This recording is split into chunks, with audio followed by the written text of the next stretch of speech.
अस्सलाम वालेकुम। ये हमारे पास छोटी सी वीडियो है जिसमें हमने सिंबल्स को देखना है कि सिंबल्स कौन सा सिंबल किस चीज़ को शो करता है और क्या वजह है। विद एग्जांपल्स हम इंशाल्लाह इसको देखेंगे। अब सबसे पहला हमारे पास सिंबल है फॉर। ये जो ए होता है ना हमारे पास ए, अगर इसको थोड़ा सा उल्टा करके लिख देना तो ये हमारे पास यूज़ होता है फॉर ऑल के लिए। किसके लिए यूज़ होता है हमारे पास? फॉर ऑल के लिए। फॉर ऑल के लिए यूज़ होता है। अब हमने ना कुलैयर लॉ पढ़ा था प्रॉपर्टीज ऑफ रियल नंबर में। कुलैयर लॉ हमने क्या पढ़ा था? कुलैयर लॉ पढ़ा था ए प्लस बी ओ फॉर बिलोंग करता है सेट ऑफ रियल नंबर में। ये सारा कुछ बताता हूँ। For all A and B belong करता है किस में? सेट ऑफ रियल नंबर में। मतलब ये उस वक्त जमा होगा जब दोनों एलिमेंट, कोई भी एलिमेंट ए और बी, ये ए और बी कोई भी एलिमेंट हो फॉर ऑल, ए और बी कोई भी एलिमेंट हो फॉर ऑल, कोई भी एलिमेंट ले सकते हैं, उनको जमा करने और वो भी बिलोंग करे सेट ऑफ रियल नंबर में, तो ये प्रॉपर्टी होल्ड करती थी कुलैयर लॉ। यही हमने पढ़ा था ना।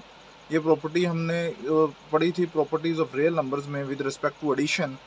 अगर विद रिस्पेक्ट टू मल्टीप्लिकेशन पढ़े तो यहाँ पे क्रॉस आ जाता था। तो इसका मतलब ये है कि ये फॉर ऑल होता है कि कोई भी एलिमेंट लें और उनको जमा करें और आंसर क्या आ जाए हमारे पास, वो भी रियल नंबर फॉर ऑल। इसकी ये मतलब होता है कोई भी एलिमेंट आप इसमें से ले सकते हैं। अगर यहाँ लिख दूँ ए और बी बिलोंग करता है सेट ऑफ रियल नंबर में, अब ये कोई एलिमेंट पार्टिकुलर एलिमेंट कोई होगा, कोई बस कोई एक एलिमेंट ए होगा, कोई एक ही एलिमेंट बी होगा। अब सारे रियल नंबर में से एलिमेंट्स में नहीं ले सकता, रियल नंबर में से उस वक्त एलिमेंट्स ले सकता हूँ जब मैं ये चीज़ लगा दूँ, फॉर ऑल लगा दूँ, उस वक्त मैं सारे एलिमेंट्स ले सकता हूँ। ठीक है, ये इसकी एग्जांपल समझ लीजिएगा। अब ये जो जो साइन है, ये हमारे पास ई होता है ना, अगर हम इसको उल्टा करके लिख दें तो ये हमारे पास देयर एग्जिस्ट होता है। क्या होता है? There exist. अब देखिएगा, हमने पढ़ा था मल्टीप्लिकेटिव इन्वर्स। मल्टीप्लिकेटिव इन्वर्स हमने पढ़ा था कि उस वक्त होल्ड करता है जब ए नॉट इक्वल टू ज़ीरो। क्या हो हमारे पास? ए नॉट इक्वल टू ज़ीरो, तो ये फिर देर एग्जिस्ट होगा 1/a, फिर एग्जिस्ट करेगा। क्यों? अब देखिएगा, हमने पढ़ा था कि अगर ए ही हम कहते हैं ज़ीरो है, ए ही ज़ीरो है, तो अगर 1/a लिखें तो वो तो आंसर चला जाएगा अफिनिटी में।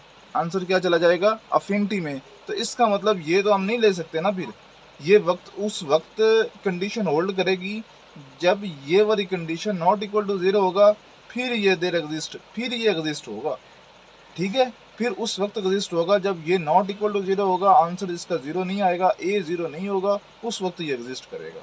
ठीक है, ये हमारे पास होता है जो एरो होते हैं ना, दोनों साइडों पे एरो, तो इसको हम कहते हैं इफ़ एंड ओनली इफ़। इनको दो तरीके लिखने के, डबल एफ के ज़रिए भी लिख सकते हैं और इफ़ एंड ओनली इफ़ भी लिख सकते हैं।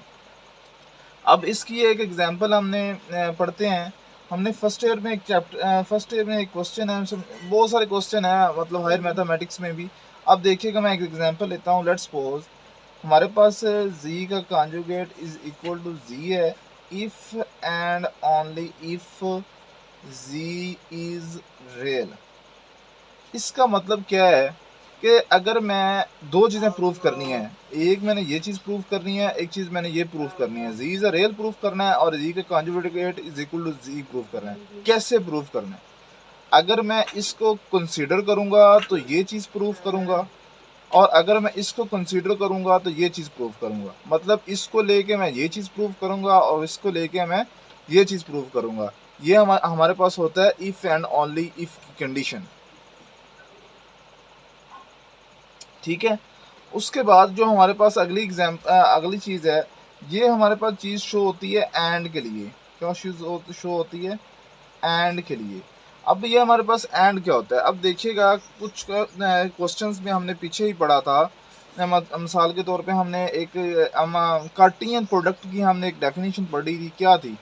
ए क्रॉस बी, ए और बी क्या करता है? ए बिलोंग करता है ए में, एंड ये क्या होता है? एंड बी बिलोंग करता है बी पे। ये क्या हमें शो करता है कि हर एक एलिमेंट ए को शो करता है एंड और बी के अलग, दोनों बातें अलग अलग कर दी। ए बिलोंग करता है हमारे पास ए में और सारे के सारे एक एलिमेंट ए में बिलोंग करते हैं, और जो बी है उसके एलिमेंट सारे के सारे बी में बिलोंग करते हैं। ये एंड है, क्या है? इसको शो करते हैं मैथमेटिकली फॉर्म में एंड।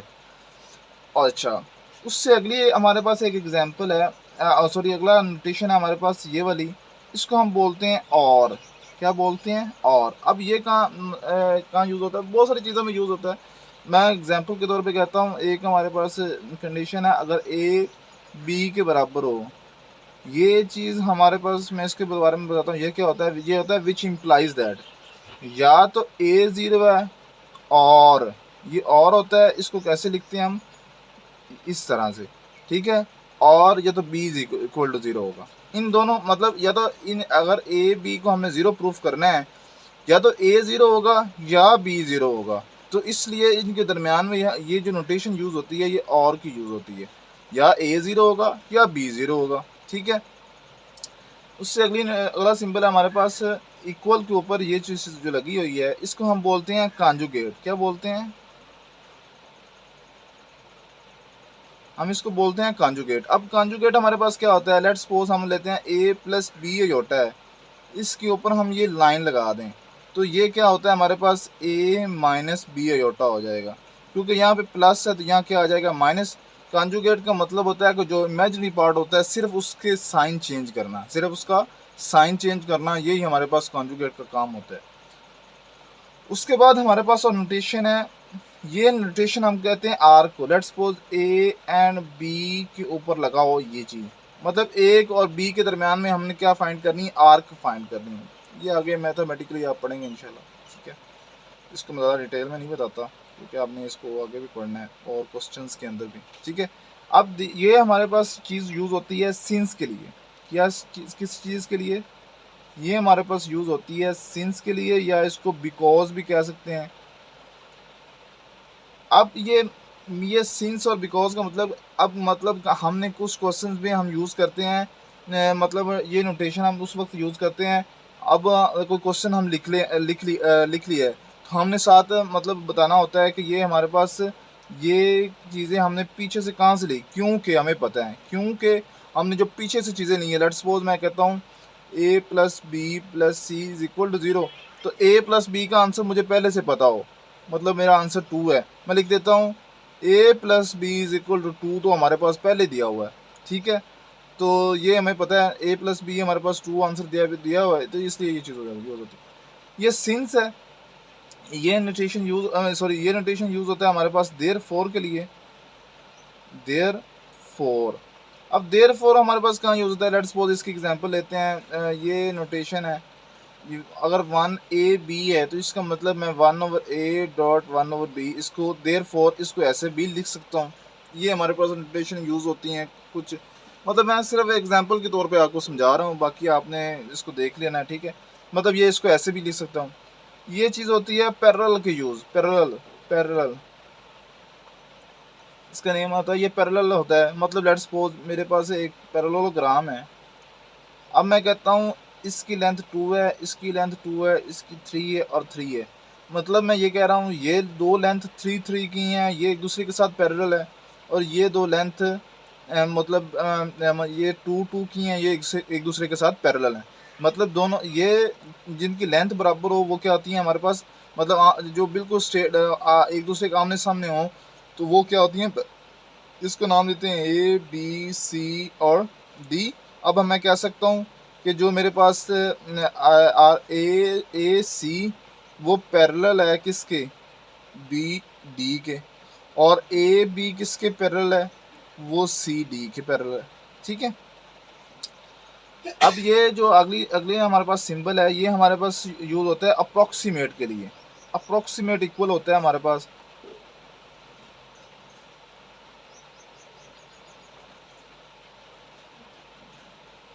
अप्रोक्सीमेटली कह लें, अप्रोक्सीमेटली इक्वल, ये मार्कर चेंज कर लेते हैं। अप्रोक्सीमेट का इक्वल का मतलब क्या है? अब लेट्स सपोज मेरे पास आंसर आया 0.99999, ये अप्रोक्सीमेट किसके है? 1 के। मतलब ऐसा ऐसा मतलब डिफरेंस हो, बिल्कुल स्मॉल डिफरेंस हो, मतलब ये अब देखिएगा एक ज़रा सा पॉइंट का डिफरेंस है, तो मैं इसको कहता हूँ ये अप्रोक्सीमेट 1 के बराबर है, तो ये बस इसके लिए यूज़ होता है, ठीक है। और उसके बाद ये हमारे पास ये जो नोटेशन है ये बहुत इंपॉर्टेंट है, ये हमारे पास सेट के लिए यूज़ होता है। किसके लिए? सेट के लिए। अब मिसाल के तौर पे हमने कहना है ए इज़ अ सेट, क्या 1 2 3 4, अब ये इस फॉर्म में लिखा हो तो ये हमारे पास क्या होता है? सेट। अगर ये चीज़ हमारे पास है, इसको मैं लिख देता हूँ लेट्स सपोज ए और बी, ये किस फॉर्म में लिखा गया? ये ऑर्डर पेयर की फॉर्म में लिखा गया, ऑर्डर पेयर की फॉर्म में। ठीक है, ये आगे हमारे पास ये चीज़ होती है, हमारे पास शो होती है ये सिंबल हमारे पास विच इम्प्लाइज दैट। अब इम्प्लाइज दैट का मतलब क्या है कि अब हमने पीछे ही पढ़ा है कि अगर ए बी 0 के बराबर है, which implies that, which implies that का मतलब क्या है कि या तो ए 0 है और यहाँ पे लिखते थे, और या तो बी 0 है, या इसको ऐसे लिख सकते थे। ठीक है, तो मतलब ये चीज़ उस वक्त 0 है जब विच इम्प्लाइज दैट ये इम्प्लाइज करे कि ए या बी में से कोई चीज़ 0 है। अफिनिटी क्या होता है? अफिनिटी का मतलब ऐसा कोई, ये देखें कोई एलिमेंट है, यहाँ पे 0 है, 1 2 3 एंड सो ऑन, यहाँ पे अफिनिटी है, यहाँ पे माइनस अफिनिटी, या मतलब लातदाद एलिमेंट्स जो हम गिन ना सकें, हमें पता ना हो। कोई परपेंडिकुलर का मतलब होता है कि कोई ना, मतलब ये हमारे पास एक लेंथ है 2 की और एक उसके ऊपर एक परपेंडिकुलर है, तो इसको परपेंडिकुलर इसके ऊपर गिर रहा है। ठीक है, तो मिसाल की तरह 1 लेंथ या कुछ भी कह सकते हैं। परपेंडिकुलर का मतलब होता है कोई चीज़ किसी चीज़ के ऊपर मतलब ड्रा कर देना, ऐसे ये हमारे पास परपेंडिकुलर है। और उसके बाद ये हमारे पास सब सेट होता है।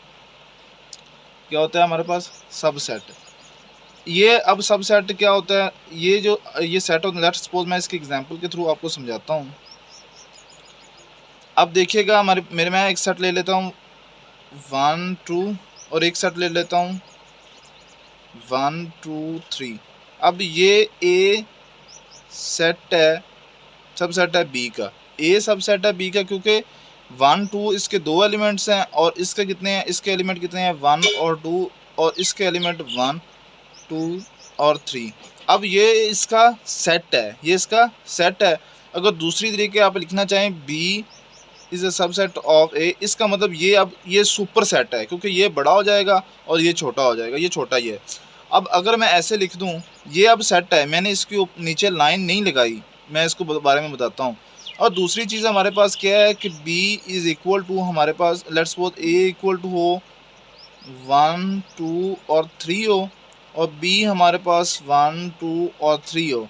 अब ये a जो हमारे पास है वो सब सेट है b का, क्योंकि 1 2 और 3 वो सब इक्वल हो गए एलिमेंट्स किसके? 1 2 और 3 के साथ। अब ये हमारे पास क्या आ जाएगा? इक्वल, क्योंकि इनके एलिमेंट्स भी क्या हो गए? हमारे पास बराबर हो गए। अब मैं आपको इनमें से एक चीज़ बताता हूँ, जो हमारे पास जेवर है ना, क्योंकि इसके नीचे मैंने लाइन नहीं लगाई, ये हमारे पास होता है प्रॉपर सबसेट। क्या होता है? प्रॉपर सबसेट, ये याद रखिएगा। और ये हमारे पास क्या होगा? जो इक्वल आ जाए इसको सबसेट भी बोलते हैं, खाली सिंपली। इसको हम जब बोलेंगे ना तो ये ए प्रॉपर सबसेट है बी का। जब इसको बोलेंगे, जब इक्वल साथ आ जाए, तो वो हम इसको कह सकते हैं कि ये सबसेट भी है, और इसको हम इम्प्रॉपर सबसेट भी कहते हैं, इम्प्रॉपर सबसेट भी कहते हैं। उसके बाद हमारे पास ये एक है, इसको पढ़ते हैं हम सिंबल्स है, इसको पढ़ते हैं हम नॉट, इसको बोलते हैं नॉट भी पढ़ते हैं, और इसको बोलते हैं नेगेशन। क्या पढ़ते हैं हम इसको? नेगेशन। अब ये नेगेशन क्या होता है, इसके बारे में थोड़ा सा मैं हिंट दे देता हूँ। हमारे पास नेगेशन असल में होता क्या है? अगर मैं लिख दूँ ना, इफ़ नेगेशन, इफ़ मैं लिख देता हूँ if p is true, then negation इसकी क्या होगी? Negation of p is false हो जाएगी। क्या हो जाएगी? Negation of p is false. इसको हम एक ट्रूथ टेबल से समझ लेते हैं। क्या होता है हमारे पास? ट्रूथ टेबल से इसको समझते हैं। ये हमारे पास p है, ये हमारे पास नेगेशन ऑफ p है, ठीक है। ये हमारे पास ट्रू, ये फॉल्स। अब ये हम अगर कह देते हैं ये p हमारे पास अगर ट्रू हो, तो हमारे पास नेगेशन ऑफ p क्या हो जाएगी? फॉल्स। अगर हमारे पास p क्या हो? फॉल्स हो, तो इसकी नेगेशन ऑफ p क्या हो जाएगी हमारे पास? वो ट्रू हो जाएगी। अगर ट्रू हो तो फॉल्स हो जाएगी, फॉल्स हो जाता है ट्रू हो जाएगी। मैं दोबारा बोलता हूँ, अगर हमें p की नेगेशन फाइंड करनी हो, तो पी की नेगेशन क्या आएगी, इस पी की नेगेशन क्या आ जाएगी, फॉल्स आ जाएगी, ट्रू की फॉल्स आ जाएगी और फॉल्स की आ जाएगी ट्रू। इसको हम पढ़ते हैं नेगेशन, और इसको इसको जो शो करते हैं वो इसको कहते हैं ये नॉट। इसको अगर लिखना हो, अगर मैं लिखता हूँ ये हमारे पास नेगेशन ऑफ पी क्या होती है, तो मैं इसको पढ़ूँगा नॉट ऑफ पी। क्या पढ़ूँगा, नॉट पी, इसको नेगेशन हम बोलते हैं, ठीक है। उसके बाद हमारे पास ये एक और सिंबल है, इसको हम कहते हैं बिलोंग। क्या कहते हैं, बिलोंग टू। किसी चीज़ को बिलोंग हो जाना, मतलब हम कहते हैं ए बिलोंग करता है कैपिटल ए में। इसका मतलब क्या है कि कुछ डिजिट्स हैं, लेट्स सपोज 1 और 2 या 1 कह लें। 1 हमारे पास, इसको लेट्स सपोज ए के साथ शो करते हैं कि किस में बिलोंग होता है, सेट 1 2 और 3 में। ए बिलोंग हो गया, ये लार्जर सेट है ए, इसका मतलब ये ए बिलोंग कर गया ए में, ठीक है। क्या मतलब हुआ कि ए बिलोंग कर गया ए में, जैसा कि 1 जो था वो बिलोंग कर गया कि सेट में 1 2 और 3 में, ठीक है। तो मतलब कोई एलिमेंट किसी चीज़ को बिलोंग करना, उसके अंदर उसके जो एलिमेंट होता है ना, ये ए वाला, ये इसके अंदर से ही होता है। अगर यहाँ पे मैं लिख दूँ मतलब नॉट, तो इसका मतलब ये जो 1 है, यहाँ पे लिख देता हूँ 4। अब ये देखिए 4 इसके अंदर बिलोंग नहीं करता, तो ये नॉट बिलोंग हो गया, ठीक है। इसके ऊपर बस क्रॉस लगा दे दो, ठीक है। और अगर हम पीछे जो हमने पढ़ा था ये वाला, इसको कहते हैं देयर एग्जिस्ट। अगर इसके ऊपर ऐसे लगा दें तो देयर इज़ नॉट एग्जिस्ट, अब नॉट एग्जिस्ट हो गया, ठीक है।